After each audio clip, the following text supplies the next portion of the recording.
بسم اللہ الرحمن الرحیم۔ اللہ تبارک و تعالیٰ کے پاکیزہ ترین نام سے آغاز کرتے ہیں جو بہت مہربان نہایت رحم والا ہے۔ درس بخاری کا سلسلہ جاری و ساری ہے اور الحمدللہ پچھلے پروگرام میں ہم کتاب العیدین تک پہنچ گئے تھے، یعنی اب امام بخاری رحمۃ اللہ علیہ عید سے متعلق جو احادیث کریمہ ان تک پہنچی ہیں انہیں اس باب میں ذکر کیا جائے گا، اور جو کچھ نبی کریم صلی اللہ علیہ وسلم سے عید کے بارے میں منقول ہوا اور امام بخاری سمجھتے ہیں کہ مستند طریقے سے آپ کے پاس آیا، اسے یہاں پر جمع فرما دیا۔ آپ کو پتہ ہے کہ ہمارے پاس ہمیں دو عیدوں کا تصور دیا گیا ہے، ایک عید الفطر ہے، دوسری عید الاضحیٰ ہے۔ تیسری کو باقاعدہ عید کے طور پہ مناتے نہیں لیکن عید قرار دیا ہے، جیسے جمعہ کہ نبی کریم صلی اللہ علیہ وسلم نے ارشاد فرمایا کہ اللہ تبارک و تعالیٰ نے جمعے کے دن کو مومنین کے لیے عید کا دن قرار دیا ہے، اور ایک عید ایسی ہے جو حقیقتاً جس کی برکت سے ہمیں تمام عیدیں ملی ہیں، اور وہ عید میلاد النبی صلی اللہ علیہ وسلم ہے کہ جب ہمارے نبی کریم صلی اللہ علیہ وسلم دنیا میں جلوہ افروز ہوئے تو حقیقتاً جو خوشی اور مسرت پوری کائنات نے منائی اللہ تعالیٰ کے حکم سے کہ فرشتے ایک دوسرے کو مبارکباد دے رہے تھے، پرندے اور درندے۔ شیخ عبدالحق محدث دہلوی رحمۃ اللہ علیہ مدارج النبوت میں لکھتے ہیں کہ جب ملتے تھے آپس میں تو ایک دوسرے کو رحمت کونین صلی اللہ علیہ وسلم کی ولادت باسعادت پر مبارکباد پیش کیا کرتے تھے۔ تو خلاصہ کلام یہ ہے کہ وہی جو ایک سب سے بڑی خوشی ہے کہ اگر نبی کریم صلی اللہ علیہ وسلم نہ ہوتے تو یہ کائنات ظاہر ہی نہ ہوتی، بلکہ ایک روایت کے مطابق اللہ تبارک و تعالیٰ اپنی ربوبیت کو ہی ظاہر نہ فرماتا۔ تو خلاصہ کلام یہ ہے کہ یہ بہت ہی بڑا اللہ تبارک و تعالیٰ کا ایک انعام ہے کہ اللہ تعالیٰ نے اپنے حبیب صلی اللہ علیہ وسلم کو ہمیں عطا فرما دیا۔ تو اس لیے وہ سب سے بڑی عید ہے حقیقتاً، اور اس کو عید کے طور پہ منانے میں شرعاً کوئی حرج نہیں ہے، لیکن اس پہ ہم پھر کبھی کلام تفصیلی کریں گے کہ جوازی دلائل کیا ہے، عدم جواز کیا کیوں قول کہا جاتا ہے۔ اب یہ بحث ہمارا مقصود نہیں ہے، لیکن خلاصہ کلام یہ ہے کہ دو عیدیں تو باقاعدہ با اہتمام منانا نبی کریم صلی اللہ علیہ وسلم کی طرف سے ثابت ہے۔ تیسری کی اہمیت کو ذکر فرمایا، اور چوتھا جو نبی کریم صلی اللہ علیہ وسلم کی پیدائش مبارکہ پر عید میلاد النبی کا اہتمام کیا جاتا ہے، خوشی منانے کا اہتمام کیا جاتا ہے، یہ باقاعدہ اس پر اجماع امت ہے، اور عرصہ دراز سے مختلف انداز سے رحمت کونین صلی اللہ علیہ وسلم کی خوشیاں منائی جاتی ہیں، لہٰذا یہ ایک مزید عید ہمارے سامنے موجود ہے۔ لیکن یہاں ان عیدوں کا ذکر ہوگا جو نبی کریم صلی اللہ علیہ وسلم کی طرف سے براہ راست منقول ہوئیں، پھر ان کے منانے کا، ان کا اہتمام کرنے کا مکمل طور پہ ذکر ہے، وہ ذکر کے جائیں گے۔ تو امام بخاری فرماتے ہیں کتاب العیدین، عیدین کی کتاب، اور آپ کو بتایا تھا کہ کتاب ایسے چند مسائل کے مجموعے کا نام ہوتا ہے کہ جس میں ایک جنس کے ہوتے ہیں مسئلے لیکن نوعیتیں مختلف ہوتی ہیں۔ یعنی ایک تو ہوتا ہے کہ آپ ایک ایسا عنوان لے لیں، ایک ایسی چیز لے لیں جس کے تحت اور بہت ساری چیزیں آتی ہوں، تو جس کے تحت بہت ساری چیزیں آئیں گی، جس کے نیچے یا جو اوپر والی چیز نیچے والی بہت ساری چیزوں کو شامل ہوگی تو اوپر والی کو جنس کہہ دیتے ہیں، نیچے والی سب انواع کہلاتی ہیں، نوع کہلاتی ہیں، نوع کی جمع انواع ہے۔ جیسے عید یہ ایک جنس ہے، عید ہے، اسی طرح دیگر جیسے اب نماز ہے، روزہ ہے، حج ہے، زکوٰۃ ہے، تو فرض نماز، اسی طریقے سے روزہ، فرض حج۔ اب آپ دیکھیں نماز کے تحت کتنے سارے مسائل آئیں گے نماز کے متعلق، روزے کے بارے میں بہت سارے، روزہ رکھنے کی فضیلت ہے، روزہ کس طرح ٹوٹ جاتا ہے، روزہ کس پہ رکھنا واجب ہے، کس پہ فرض ہے، اور پھر کفارے کے مسائل، یہ سب اس کی مختلف پھر اس سے متعلق بہت سارے مسائل ہیں، تو یہ اس کی نوعیں کہلائیں گی کہ اس کے فروعی مسائل بہت سارے ہیں۔ تو جو اوپر جو عنوان باقاعدہ قائم ہوتے ہیں یہ سمجھ لیں اس کو کتاب سے تعبیر کر دیتے ہیں، جن کے تحت بہت سارے اور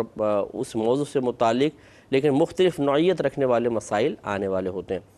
تو کتاب العیدین کا مطلب کہ اب اس میں عید کی مختلف نوعیت پر مشتمل حدیثیں ذکر کی جائیں گی۔ اس میں پہلا باب قائم کیا ہے، باب فی العیدین والتجمل فیہ، یعنی عیدین میں عیدین کا باب اور اس میں زینت اختیار کرنے کا باب۔ تو اس سے معلوم ہوتا ہے کہ عنوان سے ہی دیکھیں قائم پتہ چلتا ہے، امام بخاری رحمۃ اللہ علیہ بھی اس بات کے قائل ہیں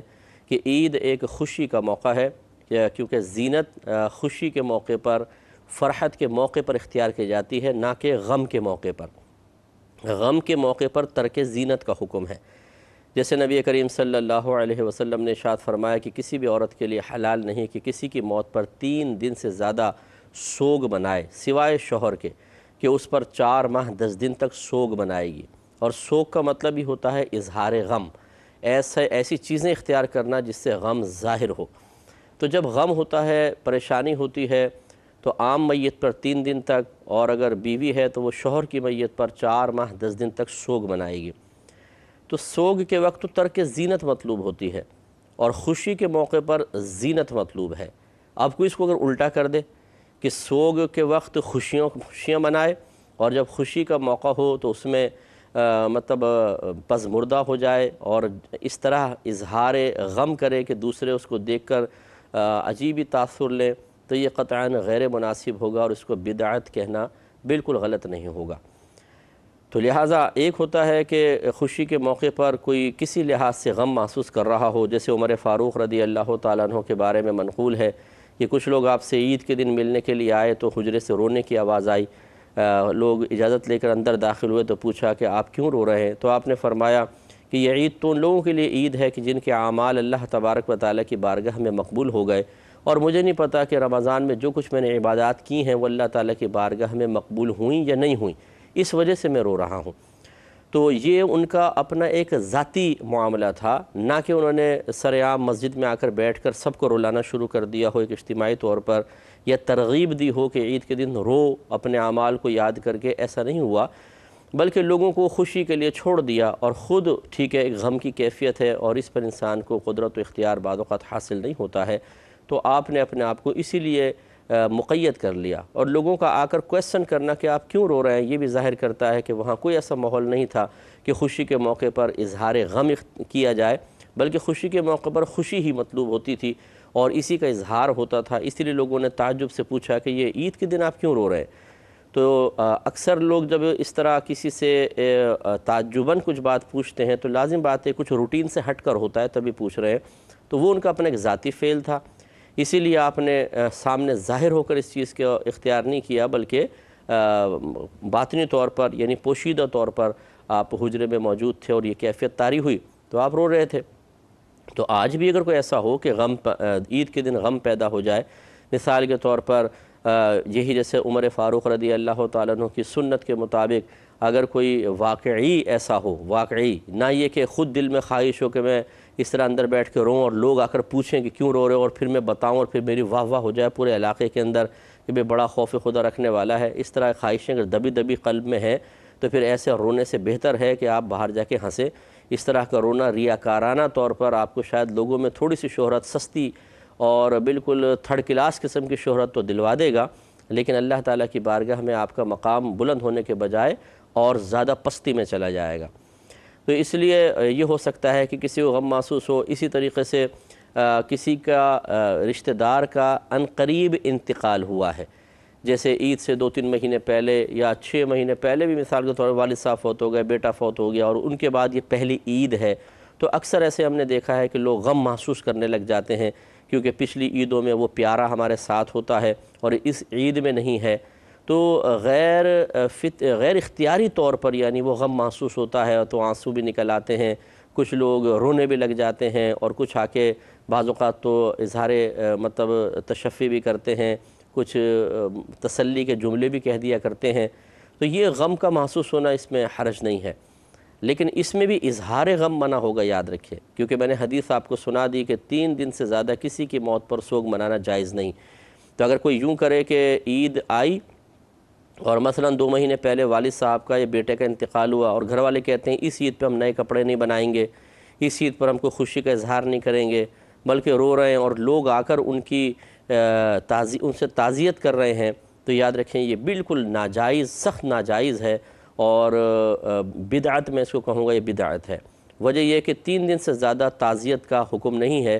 باہر سے کوئی آئے گا جس کو بروقت تعزیت کا موقع نہ ملا اور وہ باہر سے 3 دن کے بعد آیا تو وہ جا کر تعزیت کر سکتا ہے، ورنہ تعزیت بس 3 دن تک ہوتی ہے، اس کے بعد تعزیت نہیں ہے۔ تعزیت کا مطلب کسی کی موت پر جا کر اظہار افسوس کرنا، ان کو تسلی دینا، صبر کی تلقین کرنا، یہ تعزیت کہلاتی ہے۔